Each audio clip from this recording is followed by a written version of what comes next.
श्री स्वामी समर्थ. नमस्कार मंडळी. स्वामी हे ब्रह्मांडाचे नायक आहेत. त्यांना पूर्ण ब्रह्मांडाचे ज्ञान असते आणि आपल्या भक्ताला झालेले कष्ट आणि त्यांचे दुःख स्वामी कसे बघू शकतील. तुम्हाला जर पैशाची खूपच अडचण असेल, खूपच आर्थिक तंगी आली असेल, तुम्हाला कोणीही साथ देत नसतील, तुम्हाला कोणीही मदत करत नसतील, तर स्वामीचा हा मंत्र बोलून स्वामींना हाक मारा. मग बघा स्वामी तुमच्या मदतीला लगेच धावून येतील. कारण या जगात जेव्हा मनुष्य मनुष्याची साथ देत नाही, तेव्हा परमेश्वरच आपल्या मदतीला येत असतो. आपल्या मदतीसाठी 1000 माणसाच्या पाया पडण्यापेक्षा एकांतात बसून स्वामींचा धावा करा. स्वामीवर विश्वास ठेवल्यावर स्वामी तुम्हाला कधीच निराश करणार नाहीत. तुमच्या सर्व समस्या दूर करण्यासाठी स्वामी लगेच धावून येतील.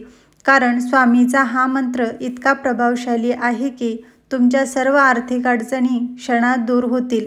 विश्वास नसेल तर एकदा लावून बघा आणि बघा चमत्कार. स्वामी तुम्हाला साक्षात दर्शनसुद्धा देतील. फक्त त्यांना ओळखण्याचे सामर्थ्य आपल्याजवळ पाहिजे. हा मंत्र तुम्ही पूर्ण ऐकले तरच याचे फळ मिळते. मंत्र काही असा आहे. ओम द्राम दत्तात्रेयाय स्वामी समर्थाय नमो नमः.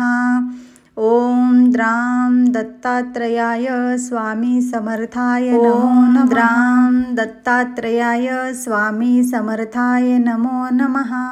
ओम द्राम दत्तात्रेयाय स्वामी समर्थाय नमो नमः.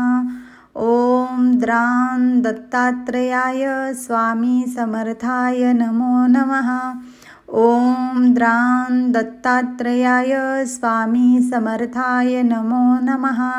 ओम द्राम दत्तात्रेयाय स्वामी समर्थाय नमो नमः. ओम द्राम दत्तात्रेयाय स्वामी समर्थाय नमो नमः. ओम द्राम दत्तात्रेयाय स्वामी समर्थाय नमो नमः. ओम द्राम दत्तात्रेयाय स्वामी समर्थाय नमो नमः. ओम द्राम दत्तात्रेयाय स्वामी समर्थाय नमो नमः. ओम द्राम दत्तात्रेयाय स्वामी समर्थाय नमो नमः. ओम द्राम दत्तात्रेयाय स्वामी समर्थाय नमो नमः. ओम द्राम दत्तात्रेयाय स्वामी समर्थाय नमो नमः. ओम द्राम दत्तात्रेयाय स्वामी समर्थाय नमो नमः. ओम द्राम दत्तात्रेयाय स्वामी समर्थाय नमो नमः. ओम द्राम दत्तात्रेयाय स्वामी समर्थाय नमो नमः. ओम द्राम दत्तात्रेयाय स्वामी समर्थाय नमो नमः. ओम द्राम दत्तात्रेयाय स्वामी समर्थाय नमो नमः. ओम द्राम दत्तात्रेयाय स्वामी समर्थाय नमो नमः. ओम द्राम दत्तात्रेयाय स्वामी समर्थाय नमो नमः. ओम द्राम दत्तात्रेयाय स्वामी समर्थाय नमो नमः. ओम द्राम दत्तात्रेयाय स्वामी समर्थाय नमो नमः. ओम द्राम दत्तात्रेयाय स्वामी समर्थाय नमो नमः. ओम द्राम दत्तात्रेयाय स्वामी समर्थाय नमो नमः. ओम द्राम दत्तात्रेयाय स्वामी समर्थाय नमो नमः. ओम द्राम दत्तात्रेयाय स्वामी समर्थाय नमो नमः. ओम द्राम दत्तात्रेयाय स्वामी समर्थाय नमो नमः. ओम द्राम दत्तात्रेयाय स्वामी समर्थाय नमो नमः. ओम द्राम दत्तात्रेयाय स्वामी समर्थाय नमो नमः. ओम द्राम दत्तात्रेयाय स्वामी समर्थाय नमो नमः. ओम द्राम दत्तात्रेयाय स्वामी समर्थाय नमो नमः. ओम द्राम दत्तात्रेयाय स्वामी समर्थाय नमो नमः. ओम द्रां दत्तात्रेयाय स्वामी समर्थाय नमो नमः। ओम द्रां दत्तात्रेयाय स्वामी समर्थाय नमो नमः। ओम द्रां दत्तात्रेयाय स्वामी समर्थाय नमो नमः। ओम द्रां दत्तात्रेयाय स्वामी समर्थाय नमो नमः। ओम द्रां दत्तात्रेयाय स्वामी समर्थाय नमो नमः। ओम द्रां दत्तात्रेयाय स्वामी समर्थाय नमो नमः। ओम द्रां दत्तात्रेयाय स्वामी समर्थाय नमो नमः। ओम द्रां दत्तात्रेयाय स्वामी समर्थाय नमो नमः। ओम द्रां दत्तात्रेयाय स्वामी समर्थाय नमो नमः। ओम द्रां दत्तात्रेयाय स्वामी समर्थाय नमो नमः। ओम द्रां दत्तात्रेयाय स्वामी समर्थाय नमो नमः। ओम द्रां दत्तात्रेयाय स्वामी समर्थाय नमो नमः। ओम द्रां दत्तात्रेयाय स्वामी समर्थाय नमो नमः। ओम द्रां दत्तात्रेयाय स्वामी समर्थाय नमो नमः। ओम द्रां दत्तात्रेयाय स्वामी समर्थाय नमो नमः। ओम द्रां दत्तात्रेयाय स्वामी समर्थाय नमो नमः। ओम द्रां दत्तात्रेयाय स्वामी समर्थाय नमो नमः। ओम द्रां दत्तात्रेयाय स्वामी समर्थाय नमो नमः। ओम द्रां दत्तात्रेयाय स्वामी समर्थाय नमो नमः। ओम द्रां दत्तात्रेयाय स्वामी समर्थाय नमो नमः। ओम द्रां दत्तात्रेयाय स्वामी समर्थाय नमो नमः। ओम द्रां दत्तात्रेयाय स्वामी समर्थाय नमो नमः। ओम द्रां दत्तात्रेयाय स्वामी समर्थाय नमो नमः। ओम द्रां दत्तात्रेयाय स्वामी समर्थाय नमो नमः। ओम द्रां दत्तात्रेयाय स्वामी समर्थाय नमो नमः। ओम द्रां दत्तात्रेयाय स्वामी समर्थाय नमो नमः। ओम द्रां दत्तात्रेयाय स्वामी समर्थाय नमो नमः। ओम द्रां दत्तात्रेयाय स्वामी समर्थाय नमो नमः। ओम द्रां दत्तात्रेयाय स्वामी समर्थाय नमो नमः। ओम द्रां दत्तात्रेयाय स्वामी समर्थाय नमो नमः। ओम द्रां दत्तात्रेयाय स्वामी समर्थाय नमो नमः। ओम द्रां दत्तात्रेयाय स्वामी समर्थाय नमो नमः। ओम द्रां दत्तात्रेयाय स्वामी समर्थाय नमो नमः। ओम द्रां दत्तात्रेयाय स्वामी समर्थाय नमो नमः। ओम द्रां दत्तात्रेयाय स्वामी समर्थाय नमो नमः। ओम द्रां दत्तात्रेयाय स्वामी समर्थाय नमो नमः। ओम द्रां दत्तात्रेयाय स्वामी समर्थाय नमो नमः। ओम द्रां दत्तात्रेयाय स्वामी समर्थाय नमो नमः। ओम द्रां दत्तात्रेयाय स्वामी समर्थाय नमो नमः। ओम द्रां दत्तात्रेयाय स्वामी समर्थाय नमो नमः। ओम द्रां दत्तात्रेयाय स्वामी समर्थाय नमो नमः। ओम द्रां दत्तात्रेयाय स्वामी समर्थाय नमो नमः। ओम द्रां दत्तात्रेयाय स्वामी समर्थाय नमो नमः। ओम द्रां दत्तात्रेयाय स्वामी समर्थाय नमो नमः। ओम द्रां दत्तात्रेयाय स्वामी समर्थाय नमो नमः। ॐ द्रां दत्तात्रेयाय स्वामी समर्थाय नमो नमः। ॐ द्रां दत्तात्रेयाय स्वामी समर्थाय नमो नमः।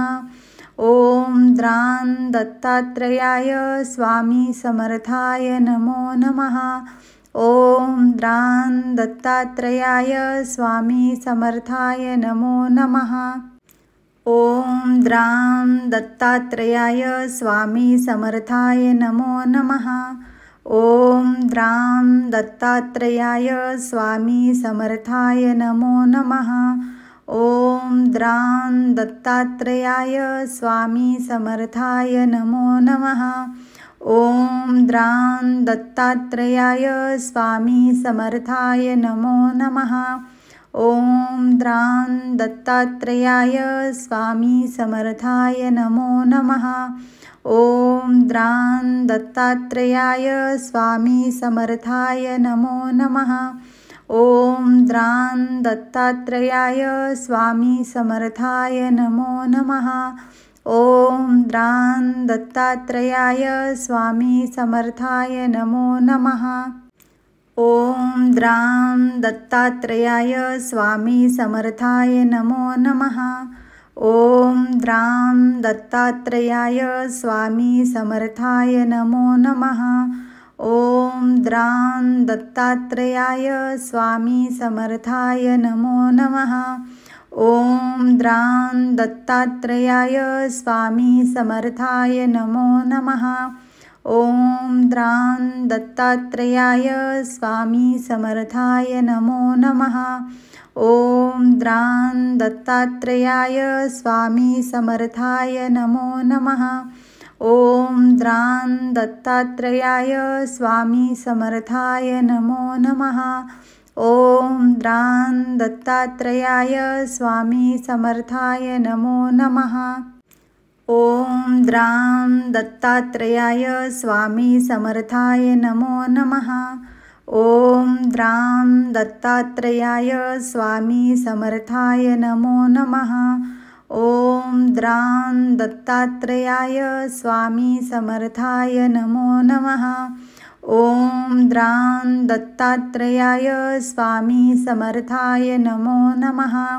ॐ द्रां दत्तात्रेयाय स्वामी समर्थाय नमो नमः। ॐ द्रां दत्तात्रेयाय स्वामी समर्थाय नमो नमः। ॐ द्रां दत्तात्रेयाय स्वामी समर्थाय नमो नमः। ॐ द्रां दत्तात्रेयाय स्वामी समर्थाय नमो नमः। ॐ द्रां दत्तात्रेयाय स्वामी समर्थाय नमो नमः। ॐ द्रां दत्तात्रेयाय स्वामी समर्थाय नमो नमः। ॐ द्रां दत्तात्रेयाय स्वामी समर्थाय नमो नमः। ॐ द्रां दत्तात्रेयाय स्वामी समर्थाय नमो नमः। ॐ द्रां दत्तात्रेयाय स्वामी समर्थाय नमो नमः। ॐ द्रां दत्तात्रेयाय स्वामी समर्थाय नमो नमः।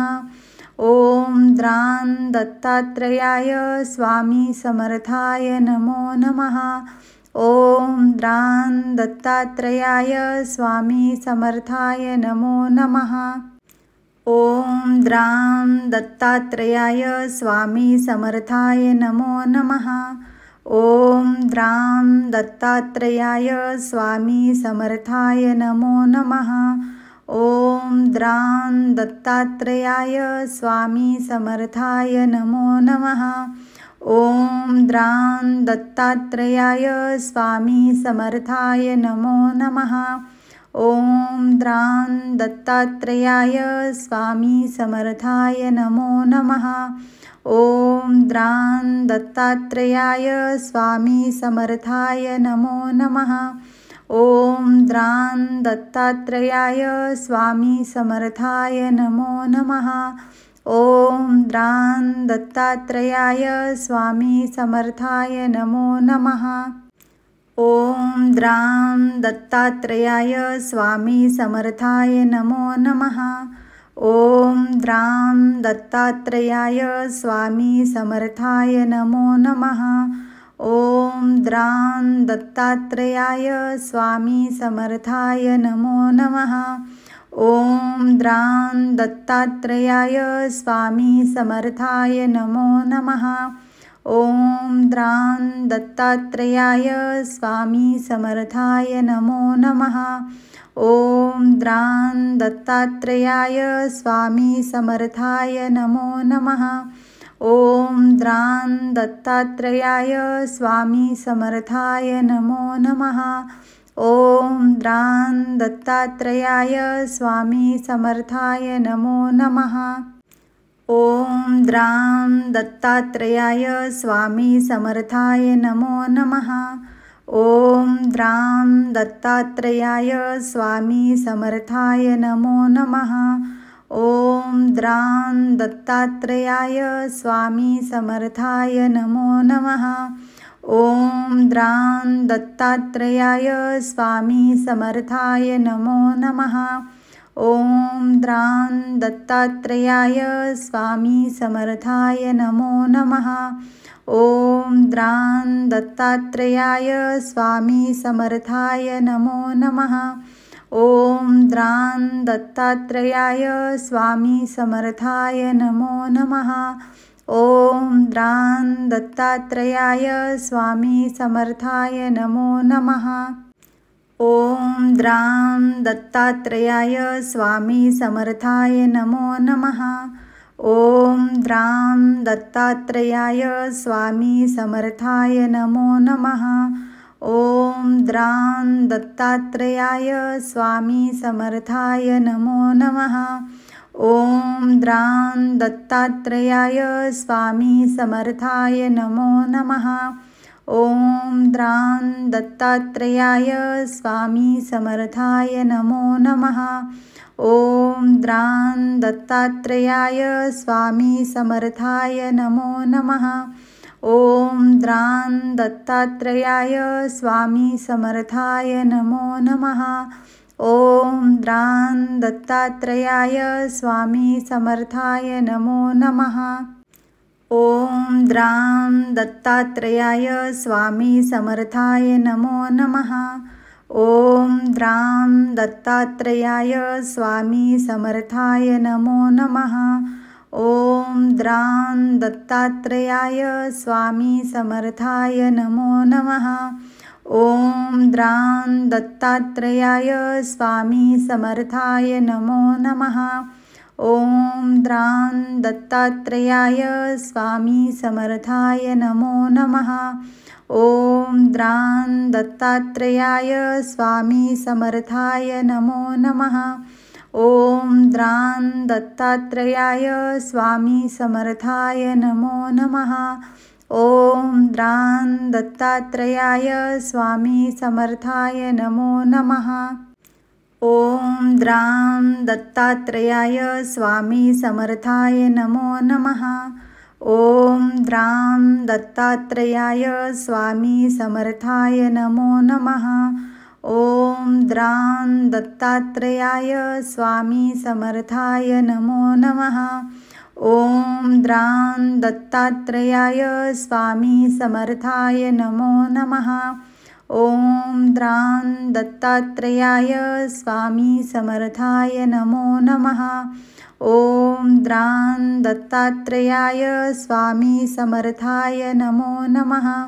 ॐ द्रां दत्तात्रेयाय स्वामी समर्थाय नमो नमः। ॐ द्रां दत्तात्रेयाय स्वामी समर्थाय नमो नमः। ॐ द्रां दत्तात्रेयाय स्वामी समर्थाय नमो नमः। ॐ द्रां दत्तात्रेयाय स्वामी समर्थाय नमो नमः। ॐ द्रां दत्तात्रेयाय स्वामी समर्थाय नमो नमः। ॐ द्रां दत्तात्रेयाय स्वामी समर्थाय नमो नमः। ॐ द्रां दत्तात्रेयाय स्वामी समर्थाय नमो नमः। ॐ द्रां दत्तात्रेयाय स्वामी समर्थाय नमो नमः। ॐ द्रां दत्तात्रेयाय स्वामी समर्थाय नमो नमः। ॐ द्रां दत्तात्रेयाय स्वामी समर्थाय नमो नमः। ॐ द्रां दत्तात्रेयाय स्वामी समर्थाय नमो नमः। ॐ द्रां दत्तात्रेयाय स्वामी समर्थाय नमो नमः। ॐ द्रां दत्तात्रेयाय स्वामी समर्थाय नमो नमः। ॐ द्रां दत्तात्रेयाय स्वामी समर्थाय नमो नमः। ॐ द्रां दत्तात्रेयाय स्वामी समर्थाय नमो नमः। ॐ द्रां दत्तात्रेयाय स्वामी समर्थाय नमो नमः। ॐ द्रां दत्तात्रेयाय स्वामी समर्थाय नमो नमः। ॐ द्रां दत्तात्रेयाय स्वामी समर्थाय नमो नमः। ॐ द्रां दत्तात्रेयाय स्वामी समर्थाय नमो नमः। ॐ द्रां दत्तात्रेयाय स्वामी समर्थाय नमो नमः। ॐ द्रां दत्तात्रेयाय स्वामी समर्थाय नमो नमः। ॐ द्रां दत्तात्रेयाय स्वामी समर्थाय नमो नमः। ॐ द्रां दत्तात्रेयाय स्वामी समर्थाय नमो नमः। ॐ द्रां दत्तात्रेयाय स्वामी समर्थाय नमो नमः। ॐ द्रां दत्तात्रेयाय स्वामी समर्थाय नमो नमः। ॐ द्रां दत्तात्रेयाय स्वामी समर्थाय नमो नमः। ॐ द्रां दत्तात्रेयाय स्वामी समर्थाय नमो नमः। ॐ द्रां दत्तात्रेयाय स्वामी समर्थाय नमो नमः। ॐ द्रां दत्तात्रेयाय स्वामी समर्थाय नमो नमः। ॐ द्रां दत्तात्रेयाय स्वामी समर्थाय नमो नमः। ॐ द्रां दत्तात्रेयाय स्वामी समर्थाय नमो नमः। ॐ द्रां दत्तात्रेयाय स्वामी समर्थाय नमो नमः। ॐ द्रां दत्तात्रेयाय स्वामी समर्थाय नमो नमः। ॐ द्रां दत्तात्रेयाय स्वामी समर्थाय नमो नमः। ॐ द्रां दत्तात्रेयाय स्वामी समर्थाय नमो नमः। ॐ द्रां दत्तात्रेयाय स्वामी समर्थाय नमो नमः। ॐ द्रां दत्तात्रेयाय स्वामी समर्थाय नमो नमः।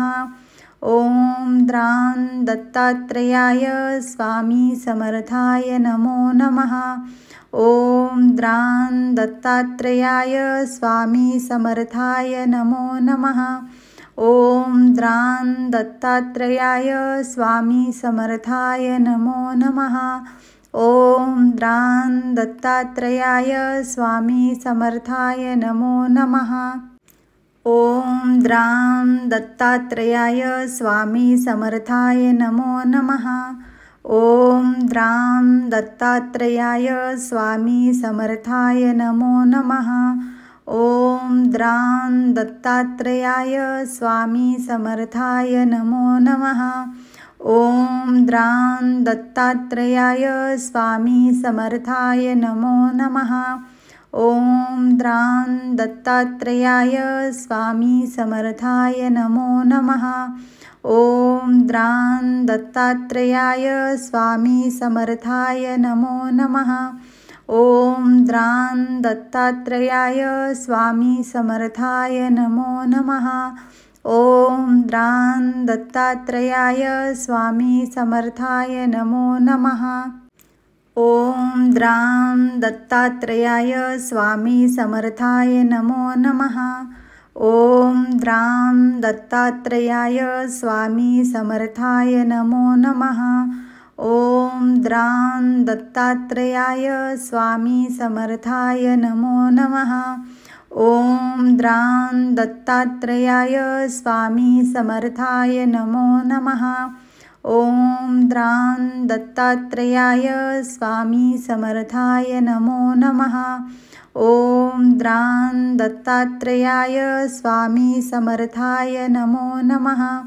ॐ द्रां दत्तात्रेयाय स्वामी समर्थाय नमो नमः। ॐ द्रां दत्तात्रेयाय स्वामी समर्थाय नमो नमः। ॐ द्रां दत्तात्रेयाय स्वामी समर्थाय नमो नमः। ॐ द्रां दत्तात्रेयाय स्वामी समर्थाय नमो नमः। ॐ द्रां दत्तात्रेयाय स्वामी समर्थाय नमो नमः। ॐ द्रां दत्तात्रेयाय स्वामी समर्थाय नमो नमः। ॐ द्रां दत्तात्रेयाय स्वामी समर्थाय नमो नमः। ॐ द्रां दत्तात्रेयाय स्वामी समर्थाय नमो नमः। ॐ द्रां दत्तात्रेयाय स्वामी समर्थाय नमो नमः। ॐ द्रां दत्तात्रेयाय स्वामी समर्थाय नमो नमः। ॐ द्रां दत्तात्रेयाय स्वामी समर्थाय नमो नमः। ॐ द्रां दत्तात्रेयाय स्वामी समर्थाय नमो नमः। ॐ द्रां दत्तात्रेयाय स्वामी समर्थाय नमो नमः। ॐ द्रां दत्तात्रेयाय स्वामी समर्थाय नमो नमः। ॐ द्रां दत्तात्रेयाय स्वामी समर्थाय नमो नमः। ॐ द्रां दत्तात्रेयाय स्वामी समर्थाय नमो नमः। ॐ द्रां दत्तात्रेयाय स्वामी समर्थाय नमो नमः।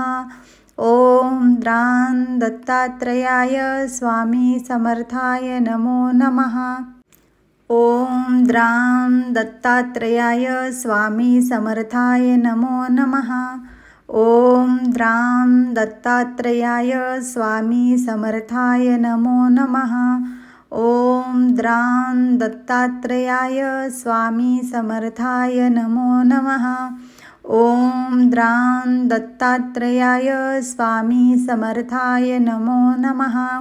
ॐ द्रां दत्तात्रेयाय स्वामी समर्थाय नमो नमः।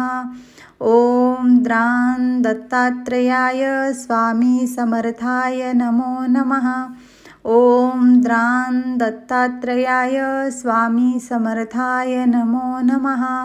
ॐ द्रां दत्तात्रेयाय स्वामी समर्थाय नमो नमः। द्रां दत्तात्रेयाय स्वामी समर्थाय नमो नमः। ॐ द्रां दत्तात्रेयाय स्वामी समर्थाय नमो नमः। ॐ द्रां दत्तात्रेयाय स्वामी समर्थाय नमो नमः।